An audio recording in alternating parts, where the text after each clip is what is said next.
भगवान श्री कृष्ण के नाम से पहले राधा रानी का नाम क्यों लिया जाता है? तो आइए जानते हैं इस लीला को। कहते हैं कि जो व्यक्ति श्री राधा रानी का नाम नहीं लेता, सिर्फ कृष्ण कृष्ण रटता रहता है, वह उसी प्रकार अपना समय नष्ट करता रहता है, जैसे कोई रेत पर बैठकर मछली पकड़ने का प्रयास करता है। श्रीमद् भागवत नामक ग्रंथ में उल्लेख मिलता है कि जो भक्त श्री राधा का नाम लेते हैं, भगवान श्री कृष्ण सिर्फ उसी की पुकार सुनते हैं। इसलिए कृष्ण को पुकारना है तो राधा को पहले बुलाओगे। श्री राधा होंगे वहाँ श्री कृष्ण खुद चले आएंगे। पुराणों के अनुसार भगवान श्री कृष्ण स्वयं कहते हैं कि राधा उनकी आत्मा है, राधा उनमें बसी है। श्री कृष्ण को पसंद है कि लोग भले ही उनका नाम न लें, लेकिन श्री राधा का नाम जपते रहें। इस नाम को सुनकर भगवान जी कृष्ण अति प्रसन्न हो जाते हैं।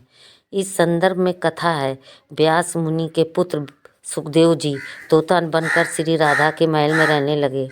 सुखदेव जी हमेशा राधा राधा रटते रहते थे।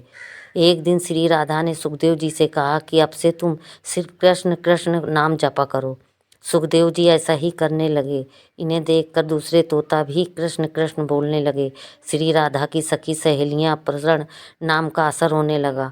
पूरा नगर कृष्ण में हो गया। कोई राधा का नाम नहीं लेता था। एक दिन श्री कृष्ण उदास होके श्री राधा से मिलने जा रहे थे। राधा जी कृष्ण जी की प्रतीक्षा कर रही थी। तभी नारद जी आ गए।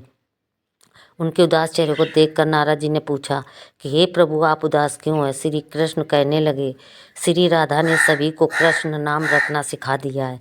कोई राधा नहीं कहता, जबकि मुझे राधा नाम सुनकर प्रसन्नता होती है। श्री कृष्ण के ऐसे वचन सुनकर श्री राधा की आंखें भर आईं। महल लौटकर श्री राधा ने सुखदेव जी से कहा कि अब से आप राधा राधा जपा कीजिए।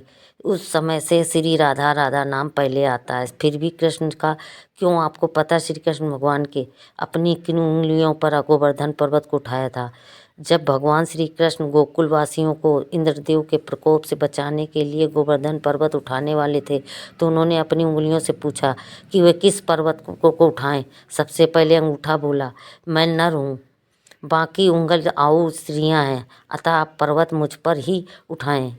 फिर तर्जनी बोली, किसी को यदि चुप कराना हो तो कोई संकेत करना होता है तो मैं ही काम आती हूँ, इसलिए आप केवल मुझे ही पर्वत उठाएं। उसके बाद मध्यम बोली, सबसे पहले बड़ी होने के साथ साथ शक्ति भी रखती हूँ, अब आप पर्वत मेरे ऊपर उठाएं। फिर अनामिका बोली, सभी पवित्र कार्य में मेरे द्वारा ही संपन्न होते हैं।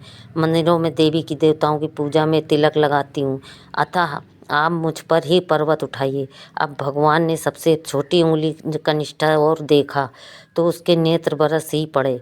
वह भरे नेत्रों के साथ बोली, भगवान, एक तो मैं सबसे छोटी हूँ, मुझ में कोई गुण भी नहीं है, मेरा कहीं उपयोग भी नहीं होता है, मुझ में इतनी शक्ति भी नहीं है कि मैं पर्वत उठा सकूं। मुझे केवल इतना पता है कि मैं आपकी हूँ। छोटी उंगली की बात सुनकर भगवान श्री कृष्ण प्रसन्न हो गए और बोलने लगे, कनिष्ठ, मुझे विनम्रता पूर्वक तो प्रसन्न है, यदि कुछ पाना है तो विनम्र बनना पड़ेगा।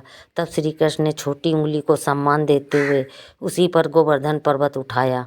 इस कहानी से यह शिक्षा मिलती है, कभी भी अहंकार नहीं करना चाहिए, विनम्र और सरल बनिए, तभी प्रभु आपके हो सकते हैं।